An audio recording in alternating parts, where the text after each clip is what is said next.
26 জানুয়ারি 1950 সালে ভারতের প্রথম সংবিধান চালু করা হয়েছিল। Doctor B.R.. আম্বেদকর সংবিধান লিখেছিলেন যাতে ক্ষমতার অপব্যবহার না হয়। সংবিধান লেখা হয়েছিল মূলত এই কারণে যাতে সরকারের ক্ষমতা আয়ত্তের মধ্যে থাকে এবং সবাইকে সমান অধিকার দেওয়া হয়। ইংরেজদের ক্ষমতা যাওয়ার পর দরকার ছিল যে ক্ষমতা সাধারণ মানুষের হাতে আসা। আইন সবার উপরে, সে প্রধানমন্ত্রী হোক বা সাধারণ মানুষ, আইন সবার জন্য সমান হবে। সাধারণ মানুষকে ভোটের অধিকার দেওয়া হয়েছে যাতে তাদের ইচ্ছা মতো সরকার করতে পারে। মনে রাখবেন, আপনার অধিকারের সঙ্গেও আপনার কর্তব্য আছে সংবিধানকে জানার এবং সংবিধান হিসাবে চলার।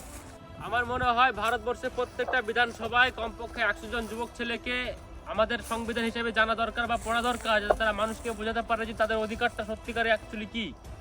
ভারতের সংবিধান যদি আমরা জানি তাহলে কিন্তু আমরা নেতাকে আঙুল দিয়ে প্রশ্ন করতে পারবো এবং নেতারা আমাদের সঙ্গে দুর্নীতি করতে পারবে না। প্রত্যেকটা যুবক ছেলেকে রিকোয়েস্ট করবো যে ভারতের সংবিধানটা পড়ুন, জানুন, যাতে করে কোথাও দুর্নীতি হলে তার বিরুদ্ধে আপনি কথা বলতে পারেন। জয় হিন্দ, জয় ভারত, হ্যাপি রিপাবলিক ডে।